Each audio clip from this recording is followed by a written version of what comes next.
voltou, provou a Mao Tse Tung que estava curado, entrou na polícia de novo, passou a matar drogado como ele era. E se salvou, ficou sendo um dos generais de confiança de Mao Tse Tung.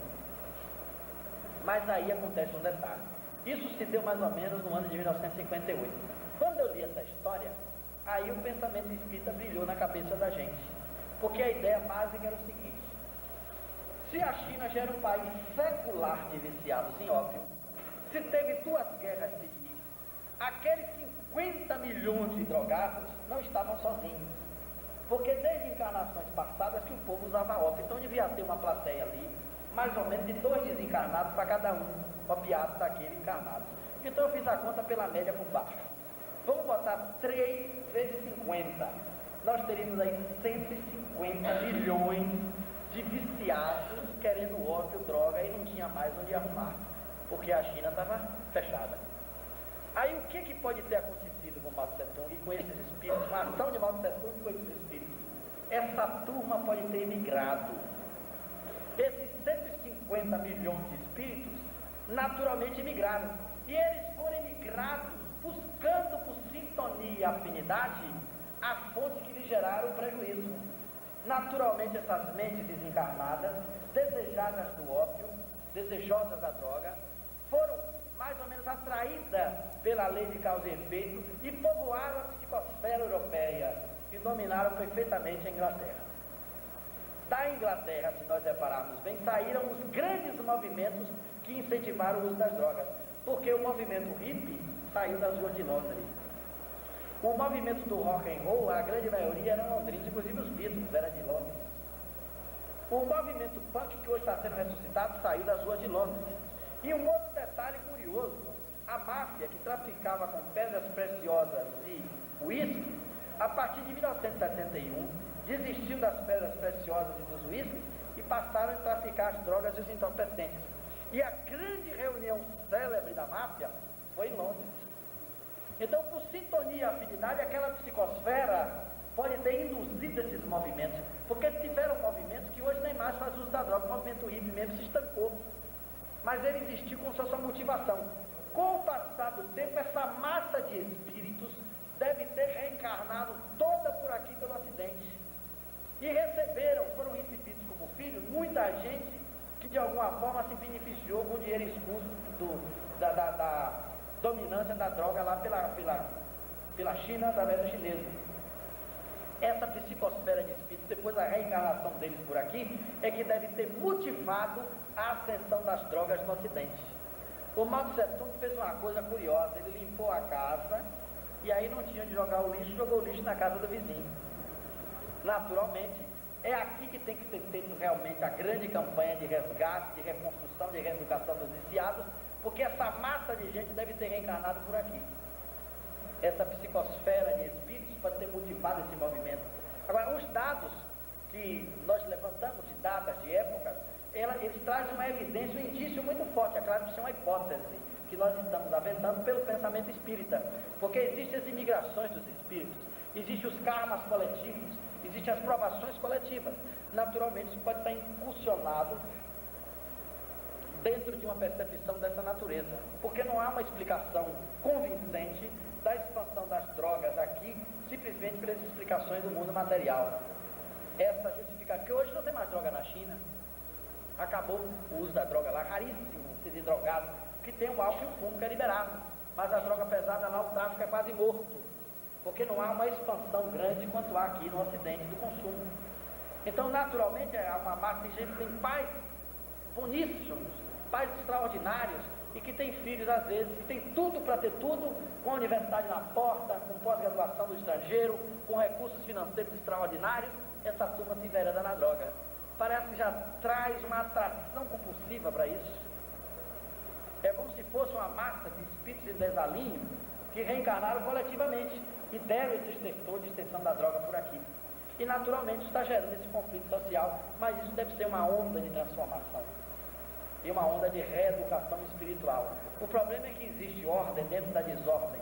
A gente é que não tem a percepção maior para perceber a realidade das leis da natureza. Então essa hipótese da imigração desse fenômeno sociológico é também uma contribuição da percepção do pensamento espírita frente à possibilidade das problemáticas da droga aqui no Ocidente.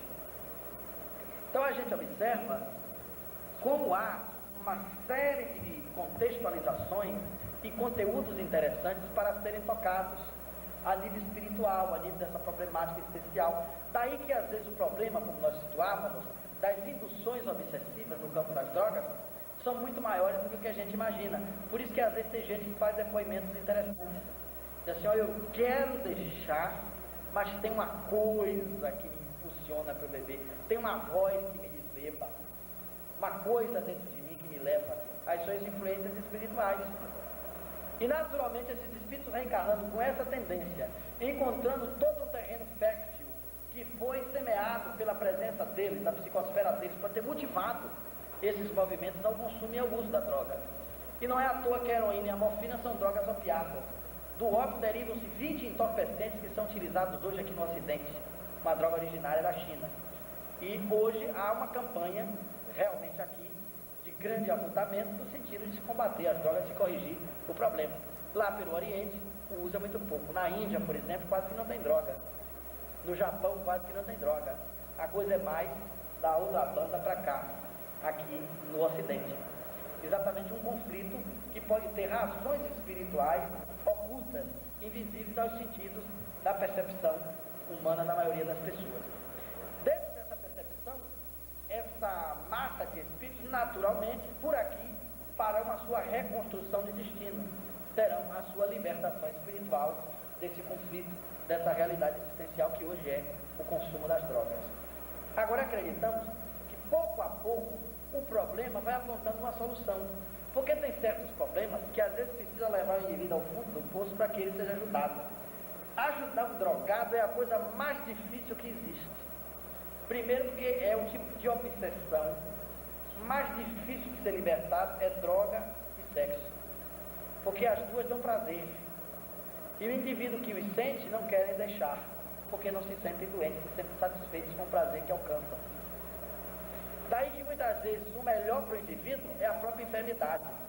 A natureza age como terapia, trazendo enfermidade para o indivíduo. Tem enfermidades que são as verdadeiras terapias de uma pessoa. Tem gente que a gente quer que fique bom, mas às vezes a doença é o melhor remédio para ele, porque às vezes a caridade para o criminoso é o cárcere, e às vezes a caridade para o doente é o hospital, talvez não seja a saúde dele. Tem até um caso no livro de Humberto de Campos, que uma mãe era espírita e pediu muito para o filho dela, que o filho dela era um contrabandista, passava cheques sem fundos, era um sujeito todo deformado, roubava, e por mais que o pai e a mãe dessem assim, uma segurança, ele não conseguia. Daí ele foi acometido na doença e ficou em cima da cama, ficou paraplégico, o médico se enganou. Aí ela apelou para o mundo espiritual, pediu pelos méritos dela, ela preferia sofrer do que ver o filho sofrendo. E o Espírito dizia, minha irmã, olha, a dor é a resposta dos céus, a necessidade evolutiva das pessoas. Ali é a lei de Deus falando, seu filho precisa, não admito, meu filho querido e tal, a coisa toda. Aí o Espírito foi lá em respeito ao pedido, porque lá no mundo espiritual também tem pistolão. O negócio é tudo dos pedidos. A gente vê que André Luiz ficou lá no umbral, a mãe pediu a um, pediu a outro, pediu a um, pediu a outro, até que a turma aí ela que conseguiu o pedido dela. O negócio é assim, solicitações. É a solidariedade humana. Aí a mãe pediu, deu certo. Aí a turma foi lá, tirou o rapaz do estado de paraplegia. Passou 2 anos, ele se enveredou pelo vício, fez tudo de novo errado, pegou um revólver num dia de bêbado e matou o pai. E aí depois se suicidou. Aí o Espírito veio na sessão e disse, tá vendo, minha irmã, que a gente lhe disse que era melhor ele ficar um tempinho ali, de quarentena, sofrendo um pouquinho. Porque às vezes a evolução não guarda o propósito dos corpos perfeitos, mas sim dos espíritos perfeitos. E tem certas enfermidades que maceram o corpo para melhorar a alma que está ali dentro.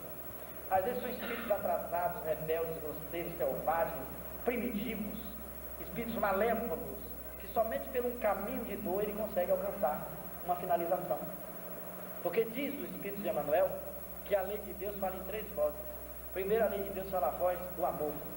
Aí o indivíduo não entende, por isso não atende. Aí a lei de Deus vem e fala a voz da razão. Ele também não entende, por isso ele não atende a voz da lei de Deus. Aí vem a voz da dor. Aí ele atende porque entende. É o nível dele de compreensão.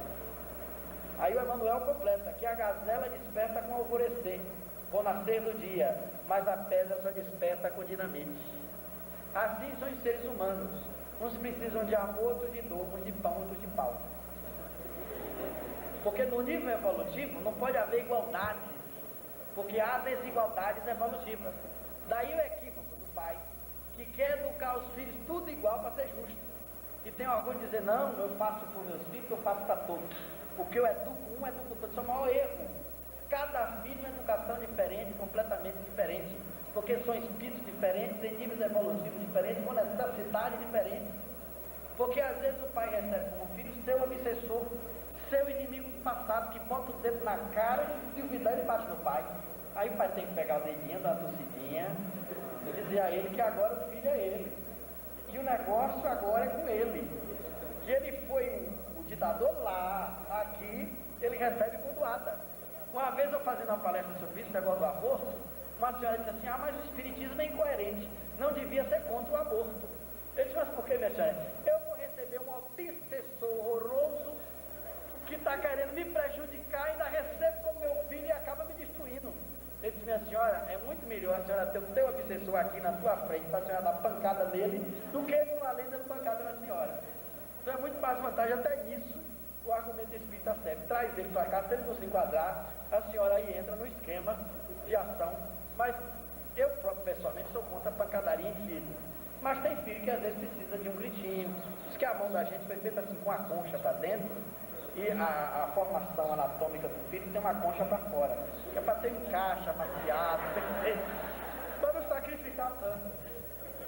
E aí a coisa vai direitinho, porque tem uns filhos que basta você dar uma olhada segura, ele já fica desconfiado que não está agradando. Tem outros que a olhada não resolve, você tem que dialogar, conversar, explicar, aí ele entra. Tem outros que você tem que falar duro, e tem outros que só vai no pau. É os rebeldes que, se o pai facilitar a vida para esse filho, às vezes acaba perdendo o filho. Tem filho que é melhor o pai ser rígido, para o mundo não ser com ele, porque ele se arrepende de tarde. Mas o grande problema é que o pai sempre acha que os filhos dele são almas especiais, eles são meus filhos. Quer dizer, ele já se acha assim um negócio, né? E aí a turma que vem para ele tomar conta deve ser tudo missionário. Ali às vezes tem o quê? Torturadores do passado, almas viciadas, porque nós somos os mesmos espíritos em reencarnações, viciados do passado, gente com problemas gravíssimos, e que ele tem que interferir no processo.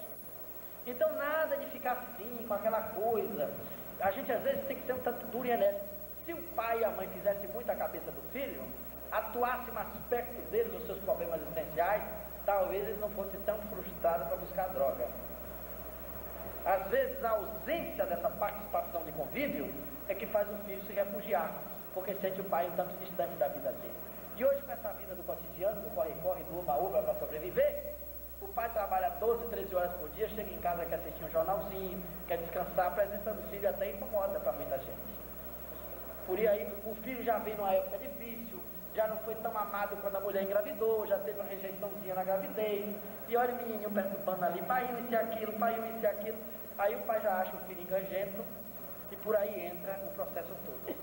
Depois há uma distância de ternura nas famílias, as famílias são repensar o seu processo, porque pai e filho tem uma história curiosa. A mãe sempre beija o filho, o pai, quando o filho é pequenininho, pega, estica, beija, morde, estica cabelo, faz bilu-bilu, mas depois que o menino cresce, dá a impressão que o menino tem espinho de jaca na cara. Nunca mais ele beija o pai, nem o pai beija o filho. Há falta de ósculo entre as famílias, há uma rejeição, a filha e a mulher ficam meio distantes.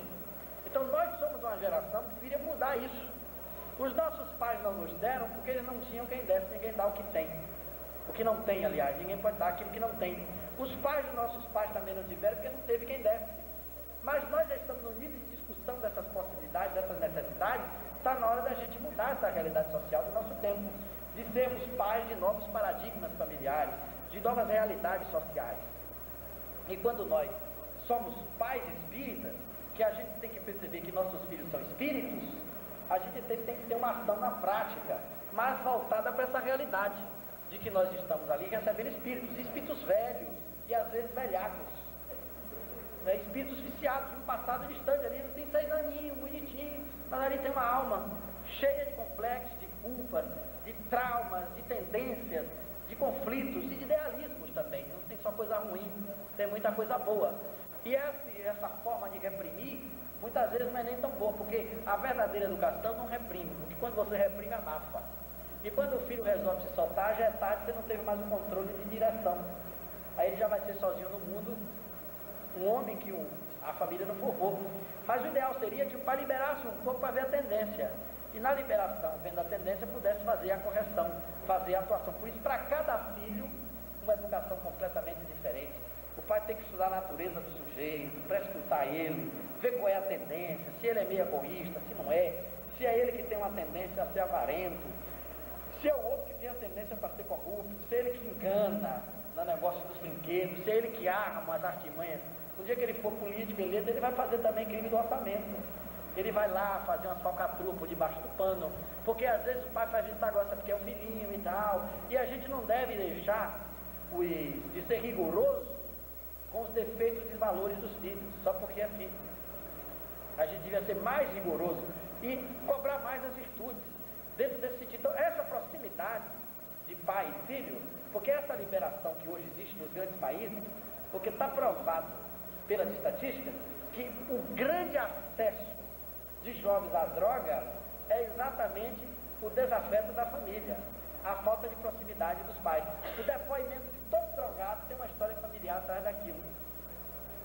Tem um certo desprezo, porque os casais hoje vivem em verdadeira solidão a dois. Hoje a sociedade dessa liberação do sexo, que encontrou o tabu e a liberação, entrou num conflito horrível. E esse conflito é o conflito do desajuste entre afetividade e sexualidade. Hoje se confunde amor com sexo, assim numa facilidade muito grande. O indivíduo até diz que fazer sexo é fazer amor, como se amor pudesse ser feito assim na relação de corpos. Se sexo fosse amor, o mundo deveria estar nas altiplanuras celestiais, porque nunca teve tanta liberação sexual quanto no nosso tempo. Existe amor sem sexo nenhum, e existe sexo sem amor absoluto nenhum. E o que mais existe na Terra hoje é sexo sem amor. O ideal seria que toda relação sexual fosse acompanhada de um sentimento amoroso, de uma afetividade espiritual, de um respeito mútuo. Mas o que acontece é que às vezes o sexo hoje é só deságua de instinto. Aí o que acontece? A maioria do modelo familiar é fruto do deságua do instinto, não da relação amorosa mesmo, respeitável, dentro de um clima de processamento extraordinário. Então aí tem as decorrências do desafeto familiar. Casamentos mal estruturados, que muitas vezes é forçado por circunstâncias sociais. A filha engravidou, tem que casar porque tem problema de honra, problema de respeito social, e às vezes não é o marido sexo. Aí o prejuízo é maior, porque 3 anos depois está se separando com mais 2 ou 3 filhos e uma série de complexos e traumas que poderiam talvez ser até evitados. Então esse modelo do casamento que o Espiritismo propõe já é um modelo bem diferente do modelo passado, porque lá no Evangelho segundo o Espiritismo diz que o ideal seria que um papel não precisasse legitimar uma relação que o amor já consagrou. E o casamento no meio espírita é o encontro de almas, não a assinatura de papéis. E a gente, o assinar papel é uma coisa tão imposta, que você, para casar com uma pessoa, imagine que coisa interessante. Você marca o dia, combina com a família, chama o juiz e leva 2 testemunhas para assinar, para garantir a sua honestidade. E mesmo assim o número de divórcios está maior do que o de casamento. A estatística está em 10% na frente, com todas essas garantias. Então o ideal seria que o casamento fosse de almas, não de papéis e de cerimônias. Aí o fruto desse tipo de relação dá às vezes um distanciamento do próprio casal. Daí a relação pai e filho sofre uma série de consequências dessa realidade. Daí que com esses prejuízos do espólio da guerra, dessas convulsões dos anos 60, que foi decorrente da juventude dos anos 40, porque a guerra botou muito soldado sem retorno. E aí os filhos do pós-guerra fez a geração dos anos 60, inconformada, sofrida. A geração dos anos 60 deu a geração do nosso tempo, que somos nós hoje, sofrendo toda essa realidade social do nosso tempo.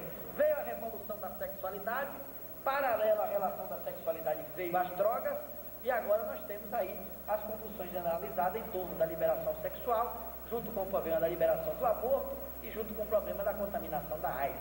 São os conflitos de uma geração nova. Então, essa realidade vai trazer um certo amadurecimento para os filhos da nossa geração.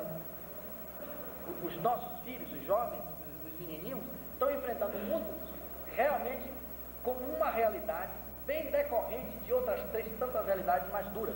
E o mundo hoje também cresceu dos anos 80 para cá, de 1900, vou até dizer 1960 para cá. O mundo evoluiu com muito maior velocidade do que o que foi nos 1960 anos antes. Nessas últimas 3 décadas e meia, nós evoluímos o que não evoluímos em 1960 anos de convivências sociais. Então é natural que esse modelo de família secular que vinha, pela hegemonia do nome, fulano da família tal, o nome tinha uma importância, tudo isso acabou. A própria arquitetura mudou, os apartamentos, a vida das metrópoles, a população do mundo cresceu, a relação social, o modelo de família mudou. Daí que a gente vê a família para onde vai, essas campanhas que estão fazendo, tem que também se refletir nesse processo. Nós estamos numa nova era, num novo momento, num novo período da humanidade, num novo ponto de encontro onde a massa se aglutina. Nós somos hoje quase 7 bilhões de pessoas pisando no chão do planeta. No século passado a gente só tinha 1 bilhão na Terra toda. Em 1850, tem um século que nós estamos povoando isso. Então a forma de relacionar, de compreender, de conviver é muito diferente. Daí que uma série de problemas que hoje, como as drogas, ocorrem, são problemas novos de gerações novas. E que tem que ser enfocado dentro de uma visão também espiritual, para a gente não incorrer nos mesmos erros das gerações anteriores que ignoraram essa realidade. Foi a ignorância da realidade espiritual que decorreu os conflitos e problemas das gerações de hoje. Se nós conseguirmos focalizar o aspecto espiritual da vida social do homem, da realidade interna do próprio homem, nós vamos construir elementos para que as gerações futuras e a saída dessa nova geração nossa modifique o processo. Agora, tudo isso ocorreu pertinho do final do nosso século. Nós estamos chegando a um novo milênio, a saída agora mais 6 anos, nós estamos no ano 2000, que será uma geração diferente. Nós estamos vivendo uma espiritualização em tudo, uma decorrência natural de espiritualidade, e nós vamos ver esse movimento em todos os caminhos. Então, apesar de tudo, de toda essa droga, dessa onda de perversidade, de violência, de corrupção, de miséria, tudo isso é uma transformação para melhor. É uma espécie de tomada de consciência. Isso, como diz um espírito, isso é a espécie da madrugada da noite. Está perto de amanhecer o dia. É exatamente aquela zona de treva mais escura para sair para uma realidade diferente.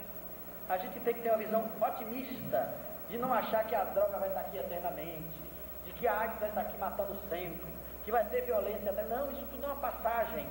A humanidade sempre sofreu convulsões. Na época da Guerra Mundial, quem estava dentro dela achava que aquilo não tinha, que ia terminar em desgraça total. Nós criamos um novo fôlego e nos recuperamos em tão pouco tempo. Então, acredito que agora, com essa conscientização social, onde o próprio fenômeno obrigou e obriga a comunidade a se reunir para discutir, né? A AIDS vai obrigar a se discutir a ética do sexo, a droga vai obrigar, os fenômenos da droga, os seus efeitos, os seus prejuízos, vai obrigar forçosamente a comunidade a discutir uma saída educativa, clara e profunda, que não traga prejuízo maior do que a própria ação da droga dentro do processo social. Clara e profunda, que não traga prejuízo maior do que a própria ação da droga dentro do processo social. Então nós acreditamos que tudo isso é uma passagem. A gente vai ver lá adiante que tudo isso passou de uma forma boa, trazendo ensinamentos, resgates, provações, mas ao mesmo tempo trazendo aprendizados extraordinários dentro do processo evolutivo. Dentro dessa visão que o pensamento espírita traz, nós vamos perceber o seguinte, que dentro de toda essa desordem, como dizíamos, tem uma ordem. A ordem espiritual é uma ordem de leis perfeitas e precisas. O que aparece aqui no mundo dos efeitos, no mundo dos corpos, é uma espécie de desordem. Como a gente sofre a ilusão dos sentidos e perceber o mundo pelos sentidos físicos, a gente não analisa o invisível, a gente não analisa a causa que está por trás dos efeitos. Mas isso aqui tudo é manifestação dos efeitos evolutivos, da necessidade evolutiva do próprio homem. Isso tudo são momentos que a gente precisava passar para aprender, porque é o fruto das nossas construções, é a colheita da nossa sementeira. As convulsões sociais também tem que ter essa visão de aspecto sócio-espiritual. Há toda uma manifestação espiritual atrás disso. E nós estamos vivendo isso tudo no finalzinho do século, não é à toa, que é para a entrada no milênio novo, de uma realidade diferente. Daqui a pouco a gente entra na nova realidade mundial, social, cultural. Com essa espiritualização que está acontecendo no mundo, nós poderemos até fazer uma espécie de ilação mental para concluirmos a nossa primeira fala antes do intervalo, que é o seguinte: nós estamos vivendo hoje no mundo uma espécie de desmaterialização em tudo. A desmaterialização em todos os aspectos e conceitos, até a desmaterialização das ideias materialistas, até mesmo a desmaterialização do conceito de materialismo. Primeiro que quando foi detectado que a matéria não existe, o que existe é um estado de energia, a matéria é uma energia manifesta, coagulada, uma matéria é um estado diferenciado de energia. Então, se a matéria não existe, o que existe é energia, os materialistas ficaram sobrevivendo de teimosos que estão. Mas o que ocorre é que nós estamos vendo o seguinte: no passado, quando nós éramos menos relacionados com os fenômenos da mente, com as percepções mais da intimidade dessa natureza essencial que a gente está tentando descrever na nossa abordagem, nós vivíamos muito mais da matéria, o espírito que somos. Hoje a gente vive mais um pouquinho do espírito que somos com a matéria que utilizamos. Então a gente tinha um comportamento onde existia muita matéria, e se a gente tivesse que usar uma palavra, seria a palavra informação, porque essa palavra informática, se a gente for buscar as suas origens e buscar o termo informação, a gente vai acabar encontrando espiritualização como uma palavra mais sinônima, mais próxima. Espiritualização seria informação. Então, no passado nós tínhamos muita matéria e pouca informação. Informação no sentido de compreensão do que os fenômenos da vida queria dizer, da compreensão das leis que estavam atrás do próprio fenômeno material. Então vejamos um exemplo simples. Hoje nós temos uma comunicação extraordinária que nos deu a informática, nos deu a informação. Mas no passado nós tínhamos o quê? Muita matéria e pouca informação. Hoje nós temos pouca matéria e muita informação. Houve uma época que até os escritos eram na pedra, como foram recebidos os 10 mandamentos. O que era a pedra com os 10 mandamentos? Para escrever 10 leis, precisou gastar 2 folhas de pedra. Hoje você escreve aquilo num pedacinho de papel. Naquele tempo você tinha muita pouca informação. Depois veio a imprensa, do século XV. Aí o homem antes disso descobriu um pergaminho. O pergaminho já não era pedra, era só aquele negócio mais volumoso, era um papel grande. Mas mesmo assim, o pergaminho para o papel de hoje, o pergaminho era muita matéria, pouca informação. Hoje o nosso papel é pouca matéria, muita informação. Daí veio a imprensa foi diminuindo, foi botando pouca matéria, muita informação. E nós fomos avançando. Depois descobrimos as ondas eletromagnéticas, criamos as comunicações via rádio, telefone, TV, fax. Hoje estamos nos computadores, de uma forma extraordinária, nos transformando no homo tecnológicos, o homem de pouca matéria e muita informação. Nós estamos assistindo isso em tudo. Esse pensamento nos veio quando nós estávamos na Alemanha. Eu estava pensando sobre isso na Alemanha e fui num sanitário europeu e vi um rolo de papel higiênico. Aí me veio essa ideia, porque o rolo de papel higiênico aqui do Brasil, que eu alcancei, era aquele buraquinho que era a conta de entrar, aquele pauzinho que ficava naqueles antigos porta-papéis, que tinha uma molinha dentro que encaixava. Todo mundo aqui alcançou isso. E aí a gente tinha um rolo e tem até hoje, assim mais ou menos, de uns 10 centímetros de papel. Hoje o rolo de papel higiênico vem com um buraco cada vez maior. E a quantidade do papel é a mesma. O que é aquilo? Pouca matéria, muita informação. Aí, lá no sanitário da Europa, o rolo de papel era quase o tamanho do próprio rolo. E tinha só assim uns centímetros e meio, escrito 50 metros. O do Brasil era 40. Ali já era pouca matéria e muitíssima informação. Tinha 50 metros de papel e papel mais macio, mais confortável. Quer dizer, já era a desmaterialização em tudo. Se a gente chegar nos computadores, o que é um computador? Antigamente um computador de banco era metade dessa sala. As impressoras tinham 2,5 metros.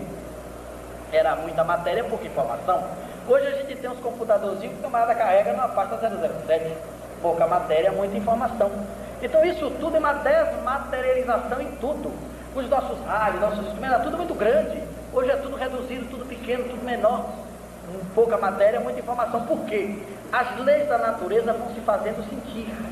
O homem vai transformando a concepção e a possibilidade de perceber essas leis dentro da dimensão de imperfeição e até na dimensão grosseira das suas próprias concepções.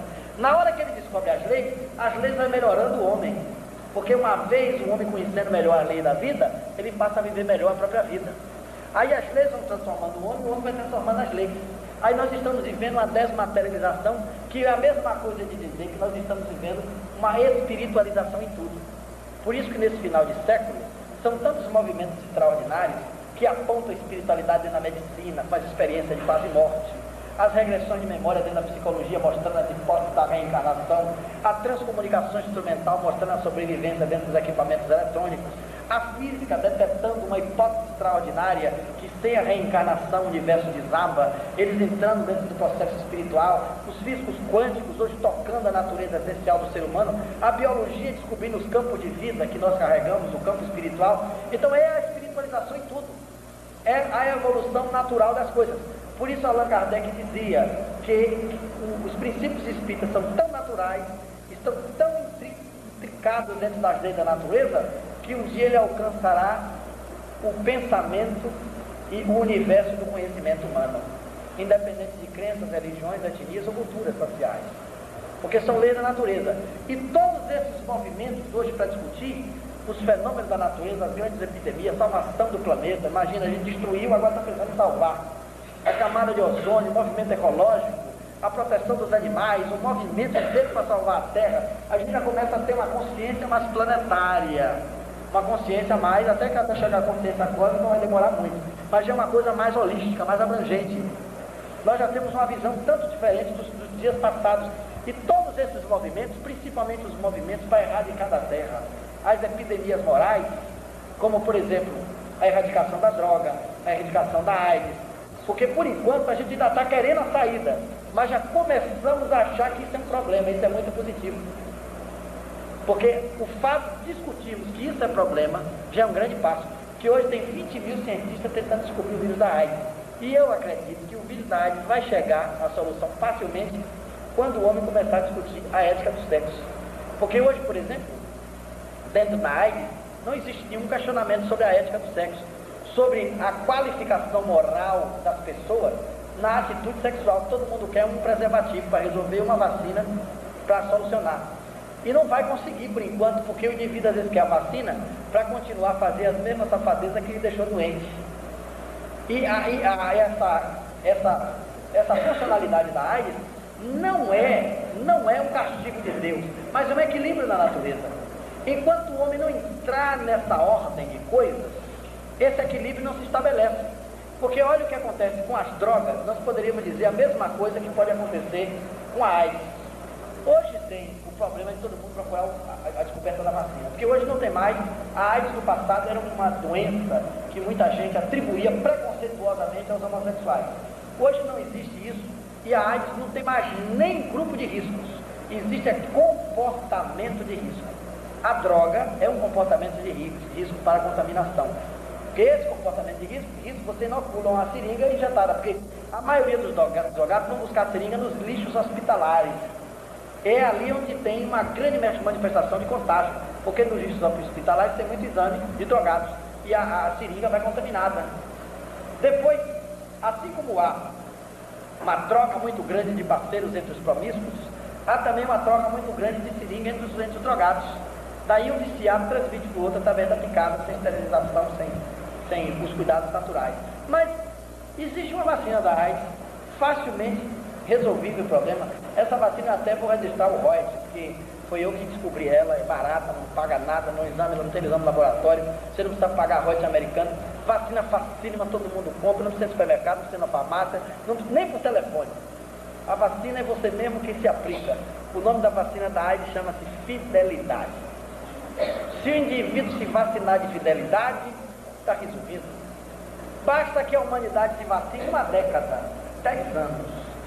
Só vai acontecer um negócio. Todos os contaminados vão levar o vírus com eles para a Copa. E aí os fiéis, nossos parceiros, vão ficar imunes. E resolve-se o problema. Vai acontecer com a AIDS o que aconteceu com a Austrália, que precisava fazer plantações agrícolas, mas tinha um problema dos ventos alísios. Eles sempre exportavam alimento. Como eles botavam a semente, os ventos vinham e tiravam a semente do solo. E eles não conseguiam plantar. Aí inventaram uma espécie de palma para barreirar os ventos. O cientista foi contemplado, foi aplaudido, que essas palmas cresciam, faziam uma barreira. O vento vinha, a palma parava e a agricultura ficava. Mas depois de 6 anos, começou a ter um problema. As palmas produziam um tipo de semente que, quando chegava na época certa, ela secava e abria naturalmente. O vento vinha e jogava a semente. Ela caía no solo, protegido pelo vento da própria palma. Ela reproduzia a palma e não reproduzia a agricultura. Com 10 anos, a Austrália estava com invasão de palma maior que as Ilhas Britânicas. Não tinha uma agricultura cultuada. Aí foi uma desgraça. O cientista que inventou começou a ser apedrejado. Aí foram descobrir o que fazer para acabar com as palmas, porque até nas matas, para tirar a madeira, tinha que destruir palmas. O fundo de casa nascia palma de graça para tudo quanto era canto, era uma contaminação generalizada. Aí inventaram, fizeram uma reunião de 8 dias em Sydney e pensaram um besouro, tipo de inseto que gostasse daquela palma. Por ironia do destino, encontraram o besouro no Brasil, lá no Amazonas. Pegaram o besouro, não precisou nem fazer inseminação artificial, porque o besouro adorava a palma. Ele comia aquilo como se fosse manjar dos deuses. Soltaram o besouro brasileiro em cima das palmas australianas, que o negócio foi um sucesso. Mas aí, com 2 meses, o pessoal se arrependeu. Começou a ter uma invasão de besouros. Era besouro para tudo quanto era canto. 6 horas tinha que dar blackout, porque eles eram atraídos pela luz, empatavam o trânsito, o pessoal ia irritador. Invadia a casa, caía na comida, era uma confusão. Aí o cara que teve a ideia de botar o besouro começou a ser xingado. E recebeu o prêmio porque deu a ideia do besouro. Você vê que o Augusto dos Anjos estava certo. A mão que aplaude é a mesma mão que apedreja. O ser humano muda de estabilidade de conceito de uma hora para outra. Aí o que aconteceu? A lei da natureza resolveu o problema. Não precisou os australianos se preocuparem. Porque aquele besouro só comia aquela palma. Foi aumentando os besouros, aí ficou numa contingência maior que as palmas. Como o besouro só comia aquela palma, ele foi comendo e acabando a palma. E foi acabando a palma, acabando o besouro. Foi ficando palma para besouro para palma, acabou as palmas, acabou o besouro. A mesma coisa aconteceria se a gente se vacinasse de fidelidade. 10 anos, prazo máximo para acabar ele na Terra. Hoje os hemofílicos têm controle nos hospitais. A maioria que se contaminou foi porque não sabia do vírus, foi nos anos 80 por descuido e cuidados. Hoje tem exames que você sabe se tem AIDS em 5 segundos. E aí é só você se vacinar de fidelidade. O grande problema é que ninguém quer discutir a ética do sexo. Todo mundo quer o preservativo para garantir a promiscuidade. A AIDS é uma resposta do desequilíbrio promíscuo da sociedade moderna. Da mesma forma que o efeito da droga, o efeito social da droga, foi a resposta do desequilíbrio da liberação de um momento social de apelo da juventude, por conflitos de gerações anteriores. Da mesma forma que a liberação do sexo trouxe o prejuízo da promiscuidade. Então, naturalmente, isso se solucionaria. Então, não quer dizer que a AIDS seja um castigo, mas uma resposta da natureza dentro do processo de evolução. Basta que a gente veja com os olhos do otimista e pensando que existe sempre a ordem na desordem e que tudo isso aqui, o homem faz parte de um ecossistema. Se na natureza tudo tem ordem, tudo é perfeito, nós também somos frutos dessa natureza. Nós não somos abortados da natureza. A prova desse ecossistema é que depois da guerra, de todas as grandes guerras, que morreram muitos soldados, nasciam mais filhos homens do que mulheres, das próprias mulheres. A produção de macho era muito maior, até equilibrar, os homens ficavam faltando, porque a guerra matava muito homem, não ia mulher para a guerra. Aí passava uma época que a mulher só tinha filho homem, sem ela escolher, a natureza fazia o processo. Porque há um ecossistema, há uma ordem em tudo isso, há um equilíbrio da natureza e nós fazemos parte dele.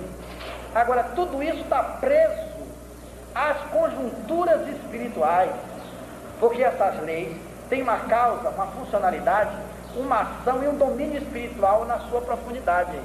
O problema é que a gente quer julgar tudo pelo mundo dos espelhos, pelo mundo dos sentidos, pelo mundo da realidade sensorial, como as ciências contemporâneas, como nós dizíamos no começo da nossa fala, tem demonstrado que os nossos sentidos estão limitados, que o nosso cérebro é apenas uma decodificação da capacidade extraordinária que é a nossa mente.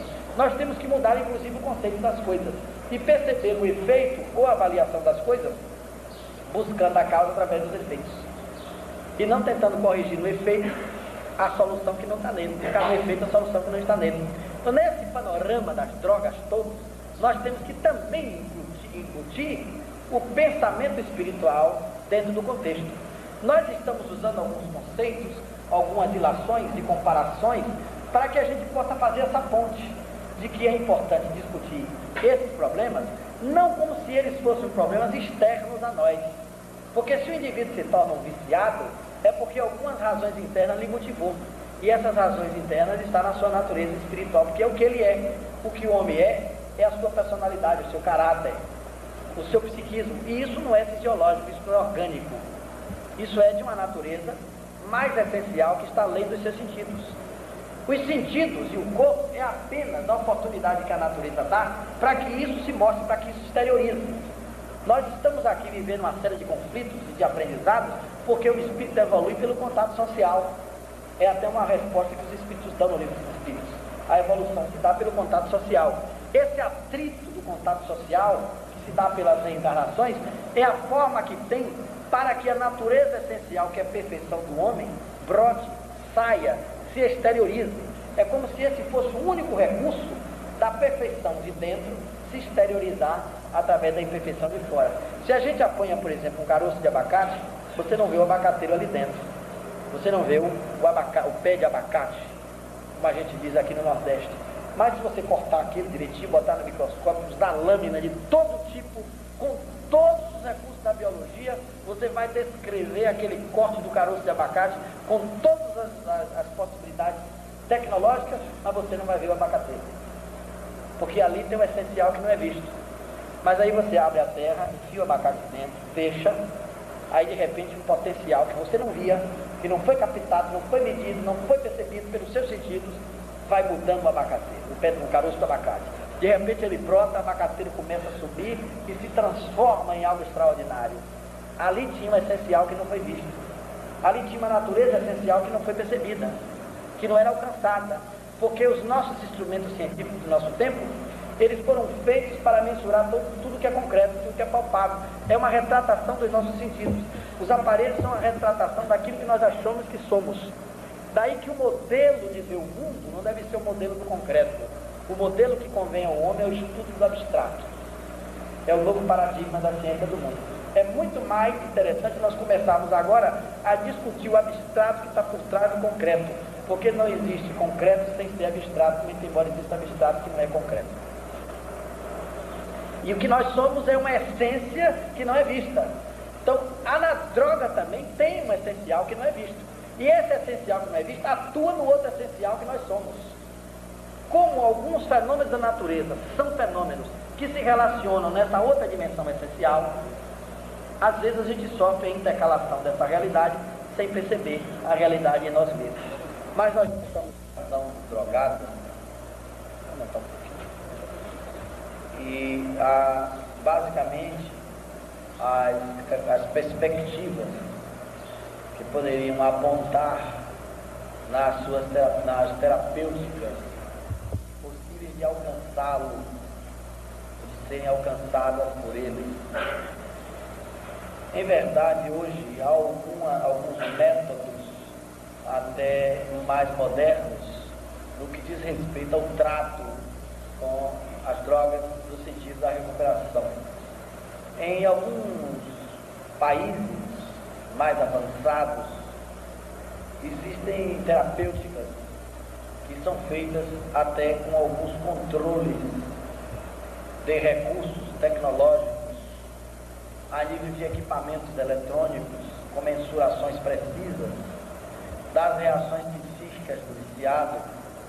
Há outros tratamentos que envolvem uma espécie de aproximação do viciado de pessoas que são abstêmicas, que são ex-viciados, uma espécie de terapia de grupo, mais ou menos parecida com os alcoólicos anônimos, conhecidos como AA. E essa terapia dos toxicômanos anônimos, elas trazem também uma característica muito peculiar, no que diz respeito ao tráfico com viciados, porque ali, nesse tipo de terapia, eles começaram a adaptar também algumas técnicas parecidas com essas técnicas americanas e europeias na recuperação das drogas. Mas dentro desse grupo de técnicas há uma variação muito grande, exatamente porque nesse campo as perspectivas de recuperação não são muito frutíferas, não tem assim uma eficiência tão grande quanto tem os alcoólicos anônimos.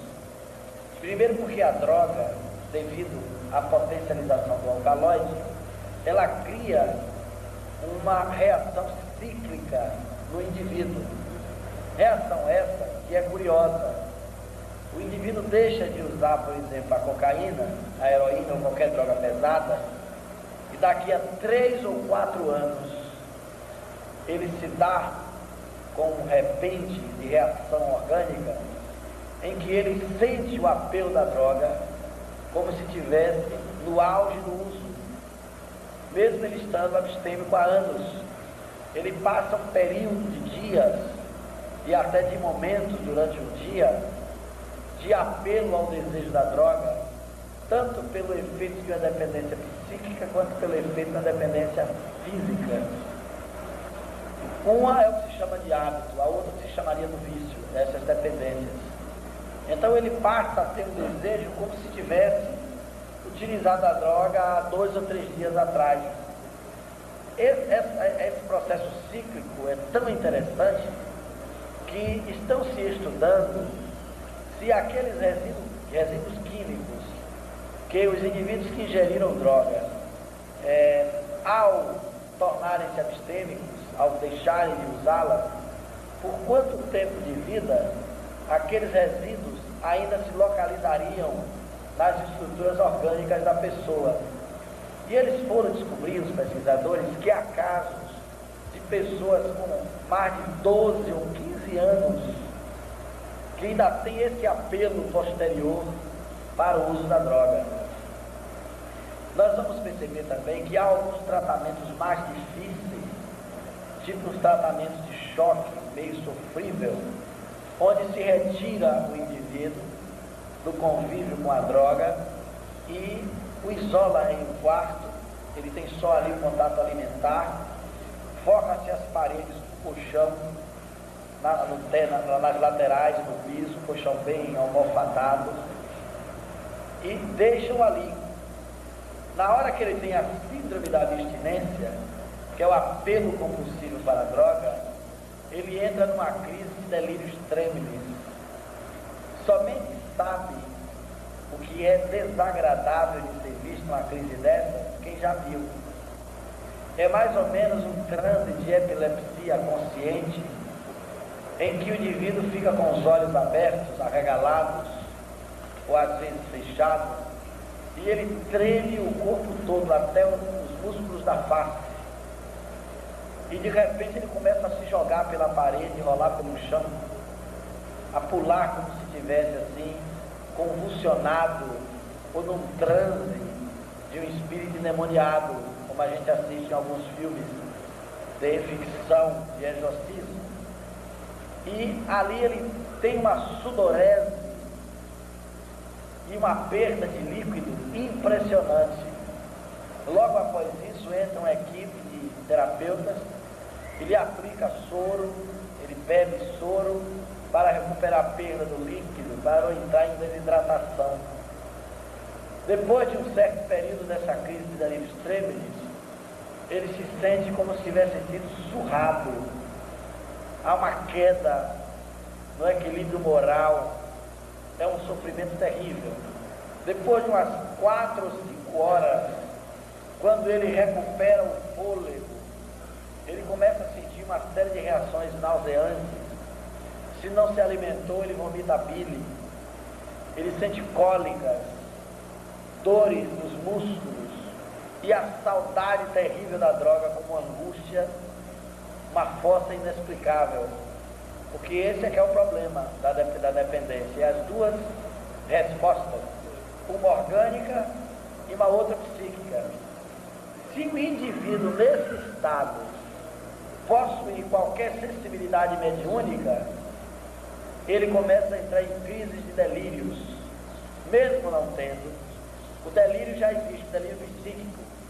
Ele começa a ouvir vozes, imagens, e se ele estiver rodeado de espíritos inimigos ou de obsessores, se ele tiver um compromisso existencial nessa área, essas entidades se locupletam da sua vulnerabilidade e aí o induz a sofrimentos pertinazes, e ele se sente atormentado por perseguições de imagens, de vozes, que ele não sabe de onde vem, mas que para ele ali naquele momento é tão vivo quanto o terapeuta que entrou para lhe dar o soro.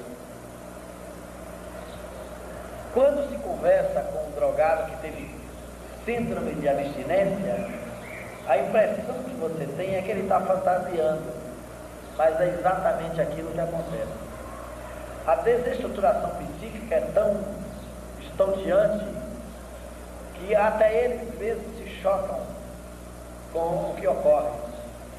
Pós o delírio extremo, aí os terapeutas vão assistindo durante mais uns 2 ou 3 dias novas crises. Elas vão sofrendo uma intermitência na periodicidade das suas repetições e elas vão também se enfraquecendo. Aí o indivíduo é retirado desse quarto e é colocado no convívio com o grupo. A essas alturas ele já perdeu peso, está um pouco abatido, com todas as suas desestruturação sintomática por esse esforço forçado, do delírio extremo. E após essa fase ele entra, a depender do tipo de clínica ou depender do tipo de terapia que ele esteja sendo empregado, ele entra num tipo de participação com grupos. Há um outro tipo de tratamento menos pesado como o delírio, que é feito numa clínica nos Estados Unidos, que motivou inclusive a execução de um filme, onde os pais internam os filhos. E lá nessa clínica há um tipo de tratamento diferente. É um auditório como esse, uma plateia imensa, às vezes dá até 800 ou 1000 pessoas. Nessa plateia se misturam os pais do viciado, os amigos do viciado e todos os viciados internos da clínica. As sessões são feitas assim em público. Aí os terapeutas vão trabalhando com cada viciado interno e criando ele um estímulo de aceitação de que ele é drogado. Pouco a pouco ele vai ouvindo outros depoimentos, vai entrando em um processo de aceitação e não de negação ou rejeição da sua possibilitação viciosa. E aí ele chega diante do público, aquele drogado que está preparado durante a semana, ele vai dar o seu depoimento e conta a relação dele com os pais, o que levou ele a usar a droga, e ele faz o depoimento mais sincero que ele possa fazer. Ele pode culpar o pai, culpar a mãe, achar que eles são culpados. Os pais são preparados, assistem outras sessões antes, e os pais são avisados que dia o filho vai dar o depoimento, que é para eles se prepararem emocionalmente. E de repente os pais ouvem depoimento dos filhos que eles jamais imaginaram que um dia alguém dissesse isso deles. É um tanto interessante, porque é o ângulo de onde o filho enxerga os pais. E de onde os pais estavam, eles jamais imaginavam que assim é que estavam sendo vistos pelos filhos. Daí há uma inter-relação entre a realidade existencial dos pais e dos filhos. Posteriormente, o filho, depois que ele passa todo o processo interno de avaliação, ele é levado, é dado a alta e ele volta para casa. Volta para casa e tem um certo período de estabilização familiar. Esse tratamento tem dado um resultado extraordinário exatamente por causa dessa dupla participação da família, até na hora do depoimento do drogado de público. O que acontece depois disso? Esse drogado se oferece como voluntário, na realidade agora ex-drogado, para ser um dos monitores daquelas turmas de drogados ainda viciados que estão ali internos. Então, o próprio monitor é um agente motivador da liberação da droga dos outros viciados. É todo um esquema psicológico muito bem montado e tem dado um certo resultado.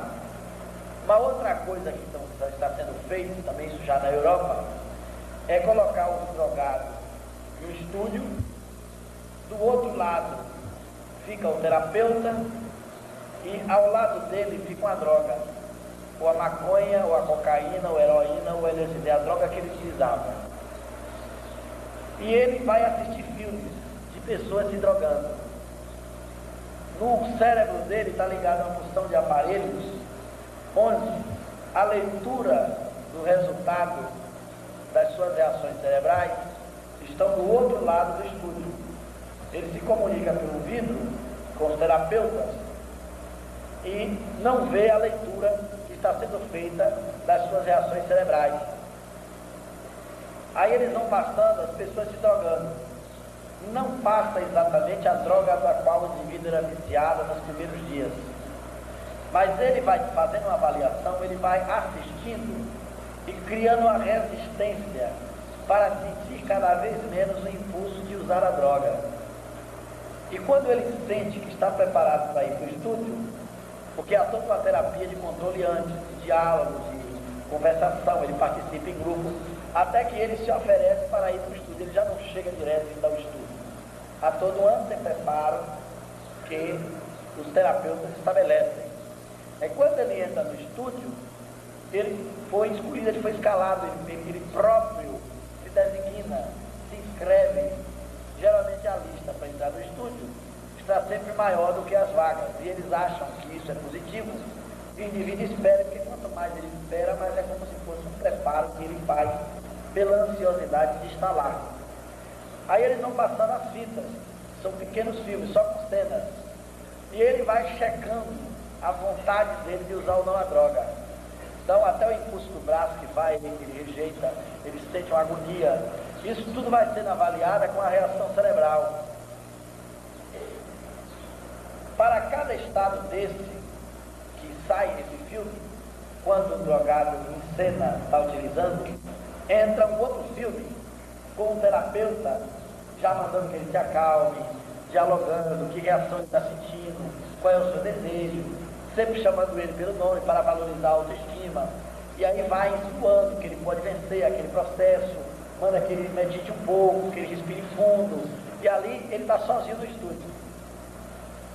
A droga está do lado, mas ele não tem os objetos para inocular a droga, somente para checar se ele é capaz de tocar na droga. Se ele entra no desespero, a porta é aberta, os terapeutas apanham e fazem um tratamento mais de perto com ele. Aí ele fica em várias sessões, e eles vão fazendo a leitura do estímulo cerebral do viciado. Quando através dessa leitura eles vão sentindo que ele está caindo, eles ficam do outro lado do estúdio estimulando ele, como se aquilo para ele fosse uma batalha, onde ele está ganhando cada passo de luta.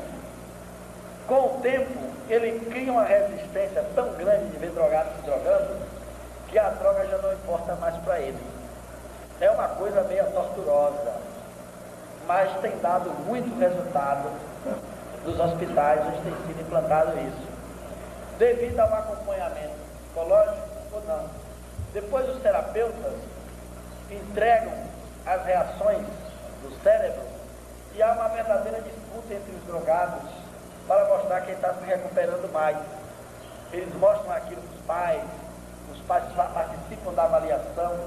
Muitas vezes os pais também ficam do outro lado do estúdio, dando aquela força para ele quando o gráfico cai. Então o indivíduo se sente amparado. É toda uma montagem psicológica, mas também afetuosa. Convida-se o amigo, a namorada dele para ir para o estúdio, para fazer a terapia. Então o camarada fica meio orgulhoso de mostrar que vai conseguir fazer alguma coisa. Ele é valorizado na autoestima. É um tipo de terapêutica curiosa, porque alguns psicólogos têm detectado que a inclinação do indivíduo à droga se dá exatamente no processo de autodestruição pela perda da autoestima. Ele já acha que não tem mais jeito, que é um dependente que não tem recuperação, e como a droga tem um apelo muito forte, ele mergulha a fundo e vai na viagem sem querer volta. Mas se as pessoas que estão em torno dele transladam para ele essa esperança, se preocupam com a história de vida dele, dialogam com ele, convivem com ele, ele passa a ter uma companhia que jamais teve. Ele passa a ser um centro de atenção através do afeto, da percepção dele próprio. Isso tudo vai estimulando. Aí esse drogado, quando sai, ele se oferece também para ser voluntário, também de estúdios ou de qualquer outra área. E muitas vezes, quando o drogado está em crise no seu apartamento, e tem sempre um plantonista de estúdio para fazer diálogos com ele em crise. E ali ele desabafa, vai conversando, vai exteriorizando, até que a coisa funciona. Há uma série de terapias, conforme vocês estão percebendo, dos mais variados tipos. Aqui nos países sul-americanos, há um envolvimento interessante entre religiosos e drogados, principalmente na área dos evangélicos, dos protestantes, que também tem dado resultados interessantes.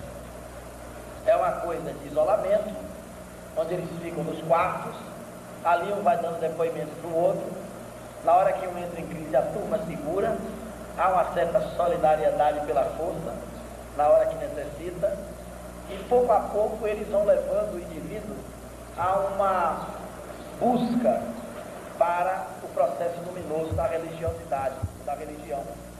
Então eles vão se apegando nos ensinamentos bíblicos, evocam aquela presença divina para eles e começam a achar que Deus está resolvendo o problema para ele e acreditar nisso. E acreditam de tal forma que muitos deles se recuperam. É uma espécie de sustentação psíquica que o drogado precisa, seja ela qual for. E os evangélicos têm conseguido fazer isso. E o indivíduo se apega nessa percepção espiritual de que Deus está resolvendo o problema dele. Claro que ele sai dali com toda uma afeição evangélica do processo da vida, tudo mais. Muitos até vão para a igreja, se tornam protestantes. Mas é muito melhor do que estarem viciados em drogas. É algo extraordinário. E um trabalho muito valoroso, porque as pessoas que fazem isso e que dirigem esse centro de recuperação, nós conhecemos alguns hoje, quase todos são pastores, tornaram-se pastores protestantes, que saíram da droga e passaram a ser pregadores. E eles dirigem esses centros e recebem drogados e fazem uma tentativa de recuperação. Não é fácil, é muito difícil.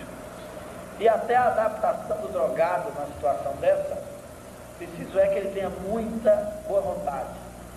Quando o drogado é adolescente e menor, fica mais fácil até o pai induzir ou obrigá-lo pela persuasão que eles fazem com o filho. Mas quando o drogado é de maior, não tendo mais aquela obrigação de respeitabilidade ao comando dos pais, aí fica mais difícil a recuperação, muito mais difícil. Como nós vimos ontem, o problema todo é que a droga vai atuar na zona nobre do cérebro, dando impulso e busca que no indivíduo é mais forte como a fome e a sede. Somente sabe o que é a dependência de droga o indivíduo que está mais ou menos com uns 8 dias sem comer. E tem gente que resiste até mais. 8 dias sem comer e sem beber. Quando ele já está assim meio trêmulo de fome. E você pega assim na frente dele e bota assim um bife à milanesa cheirosíssimo. Aquilo ali, só de imaginar para ele, o suco gástrico já fez um sucesso no estômago. O desejo do drogado é isso aí, 3 vezes mais potencializado pela droga. É como se nós juntássemos a fome e a sede num bloco só e essas duas forças de necessidade fossem traduzidas para ele pela vontade de querer a droga. Há outras clínicas que fazem outro tipo de recuperação. Eles vão tirando, alguns acham que tem que parar de vez. Não existe assim uma universalidade no tratamento. Uns são radicais. Outros vão lentamente diminuindo a dose do viciado.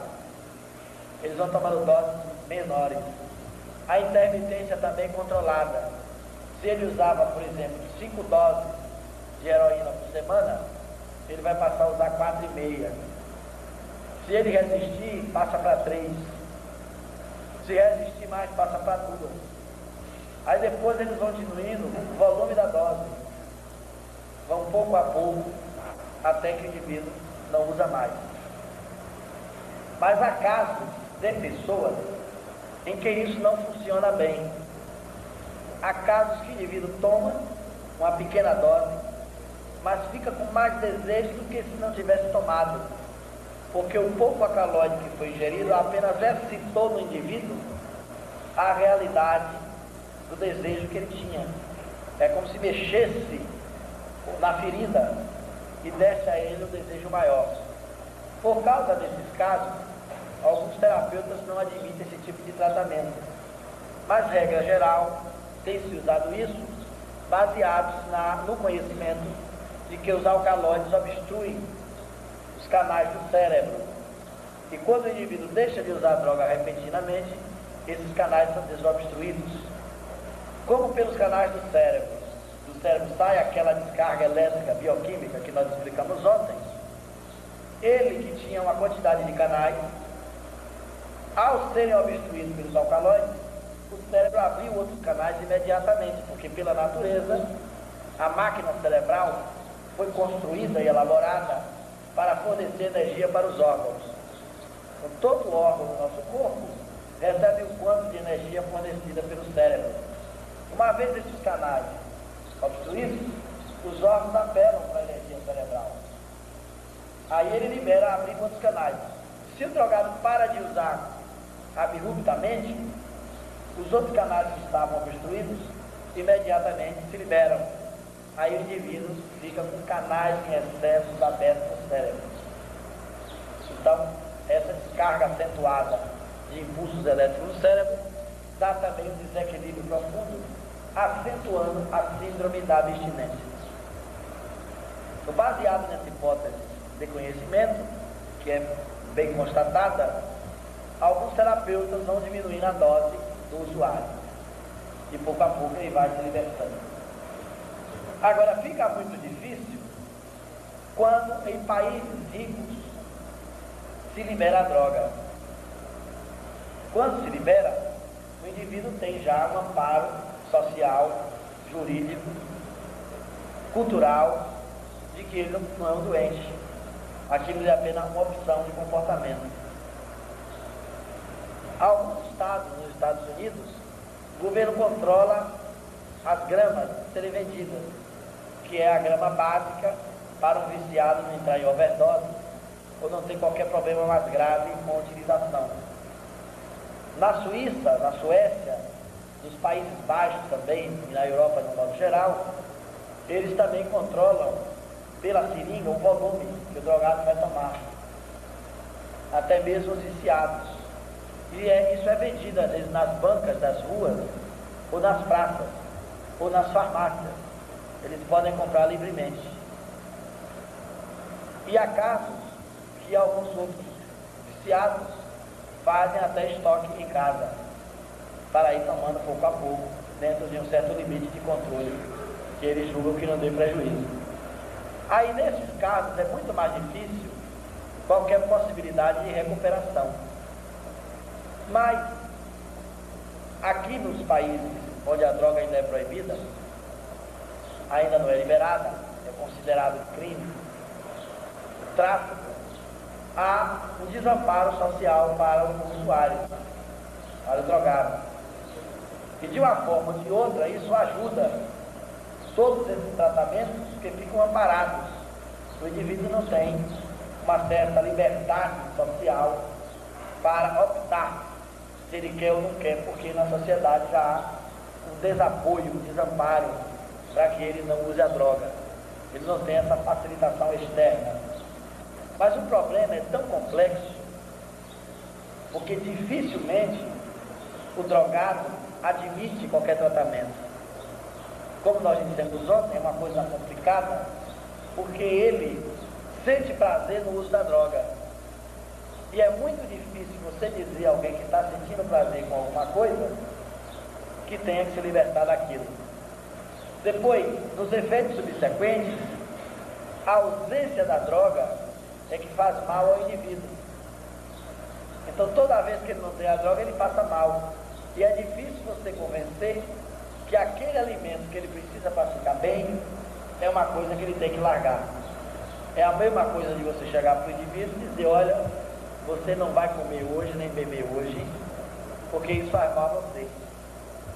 Isso é só a sua opinião para ele. E para ele, aquilo é mais importante do que a comida.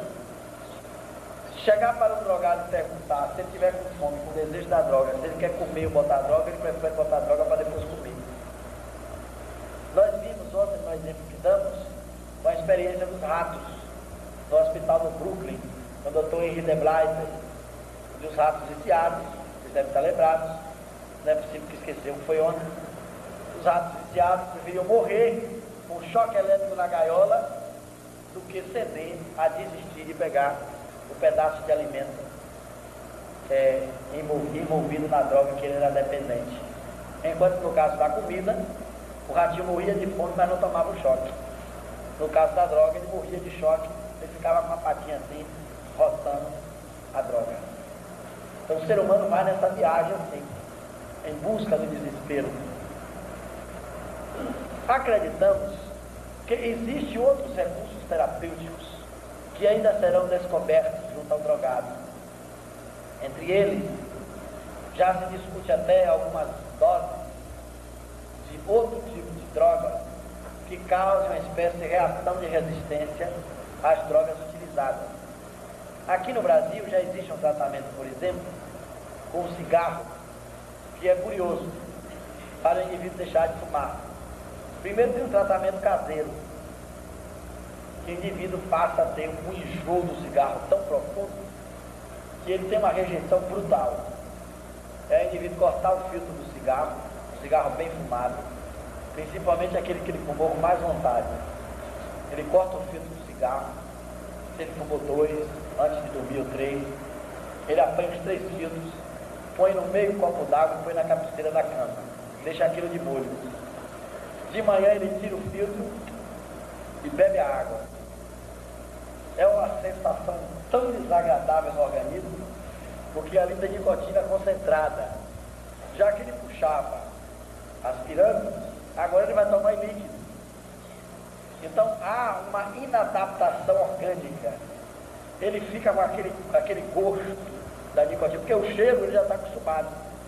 Então ele tem uma inversão dos sentidos. No terceiro copo d'água, quando ele pega o cigarro para pôr na boca, que vem aquele cheiro, ele já joga fora. Aí ele fica na luta entre o cheiro e a rejeição dele. A vontade de fumar e a rejeição do cheiro. A outra técnica que é feita é também em estúdio. O camarada fica numa sala e aí fica um camarada do outro lado conversando com ele. Então ele vai fumar com uma velocidade muito maior do que ele fuma e vai puxar 10 ou 15 cigarros. E só vai parar quando ele tiver um cansaço respiratório. Então ele vai tragar, respirar, vai apagar o cigarro e ele vai fumar em 10 minutos, por exemplo, ele estabelece o maior número de cigarros possível. Aí o que é que acontece? Não tem aquela história que o camarada diz, tudo demais é sobra, tudo demais enjoa? Aí ele fica meio enjoado do cigarro. Porque assim, a periodicidade do vício é o estímulo que vem alimentado, volta. Depois o estímulo vai embora, volta de novo. Aí o camarada vai realimentando, é uma cadeia, um ciclo. Mas quando ele põe 10 cigarros de uma vez, ele fica encharcado do conteúdo. Então há uma intolerância orgânica. Na quinta, sexta sessão, o indivíduo já está fumando assim 20, 10 cigarros, um atrás do outro, ele não quer saber mais de cigarro. Ele cria um enjoo e é um efeito tão contrário, que ele fica com mais dos antipáticos a fumante. É um fumante junto dele, ele diz: minha amiga, apaga seu cigarro, eu não aguento ver isso mais. Porque ele fica ali só fumando cigarro, naquele estúdio. Então são as técnicas curiosas que vão sendo descobertas por efeitos psicológicos, efeitos de reação química, física, e que dá certo em alguns casos, ou melhor, na maioria dos casos dá certo. É claro que em todos esses tratamentos conta muito a vontade do indivíduo. Se ele não tiver o mínimo de força de vontade, aí a coisa é impossível de ser feita. Aí ele tem que estar nas mãos do destino, esperar a desencarnação dele, é para ele desencarnar fazendo aquela viagem. Porque a viagem da reencarnação não tem volta mais para o mesmo corpo. Ele já faz uma passando da fronteira, e aí já fica no além. Mas de todas as formas, a depender da periodicidade de uso, da duração do vício que o indivíduo carrega, ele sempre sai daí com algumas sequelas. Porque a droga é uma espécie de atoleiro, que mesmo que o indivíduo saia de lá, dificilmente ele sai sem ficar sujo. Ele sempre traz algum embotamento mental posterior. Ele traz alguma perda nas caracterizações da sua cerebração. Agora, dentro do pensamento espírita, nós até que poderíamos fazer uma série de recursos, oferecer uma série de recursos terapêuticos na recuperação dos drogados. Exatamente porque nós conhecemos as implicações espirituais, desde que estão ligadas às obsessões, até as técnicas fluidoterápicas do trabalho de paz. Como nós vimos ontem, os alcaloides atuando no perispírito do indivíduo, levando para ali uma descompensação vibratória, uma descompensação energética no campo, faz com que o drogado fique com o seu campo, ou as suas energias, encharcadas também por aqueles impulsos energéticos dos alcaloides. Então, há toda uma contaminação também a nível perispiritual do conteúdo das drogas. E isso pode ser feito, uma terapêutica, na área dos passes, usando técnicas para que o indivíduo, recebendo uma renovação fluídica ou energética, aquelas energias barônicas sejam dispersadas e ele seja reanimado, realimentado de energias renovadas. É como se você tivesse um copo de água suja e fosse jogando água limpa dentro. O copo vai derramando, a água suja vai saindo, a água limpa vai entrando, depois não tem mais água suja, só tem água limpa. Depois do trabalho mediúnico junto com o drogado, você pega, por exemplo, faz uma anamnese com ele e vê os sintomas que ele sente, se enquadra nas características da obsessão. E aí ter sessões mediúnicas dirigidas para esses viciados, com trabalho de libertar ele das influências espirituais nocivas, que não raro estão dentro do seu campo psíquico.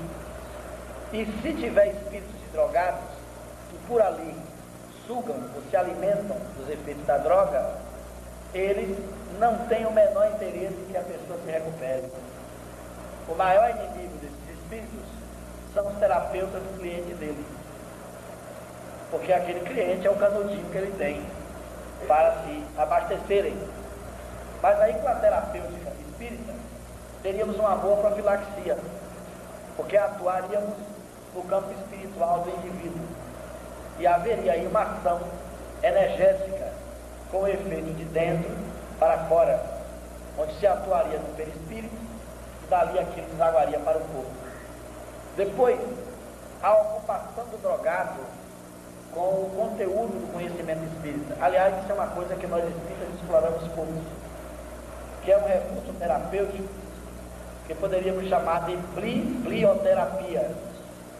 Às vezes o livro certo para a pessoa certa no momento certo faz mais efeitos com mais profundidade do que o divã de um terapeuta com 10 sessões de análise. Porque o que é o terapeuta? É alguém que te escuta, dependendo da linha terapêutica, ele vai te dar uma ideia. Ele é um recalchutador de mente. Ele vai arrumar a sua cabeça, que está toda perturbada atrás de muita bobagem ou de coisa nenhuma. E o terapeuta é um recalchutador, ele vai arrumar as coisas ali. Através de ideias, você recebe orientações, ou libera os conflitos, tem alguém que te ouve e você passa. Com a literatura espírita, que é a maior filosofia de comportamento e terapia que a gente tem, o indivíduo pode, através da biblioterapia, com a seleção de livros específicos para determinado caso, como por exemplo, o indivíduo está com ideia suicida, você empresta uma meia dúzia de livros para ele sai com mais medo do suicídio do que toda a coragem que ele tinha para se matar. E tem sempre alguém para discutir com ele a abordagem do livro, o que ele achou, o que ele pensou. Porque quando o indivíduo começa a ter noções da indestrutibilidade dele, da sua eternidade, ele começa a mudar o foco de valor, de crença que ele carrega. Então há uma série de livros para indivíduos deprimidos, para indivíduos que estão com problemas conjugais, problemas de conflitos matrimoniais, que a boa literatura recalchuta a cabeça da pessoa, leva o indivíduo a um estado de mudança de valores, porque a gente sofre muito pelos nossos apegos. Aliás, Buda já dizia que dor é sinônimo de apego, só sofre quem se apega. Isso é tão verdadeiro que está nas coisas muito simples. Os sofrimentos de angústia, uma série de coisas que não aparecem, são os sofrimentos que mais nos atormentam.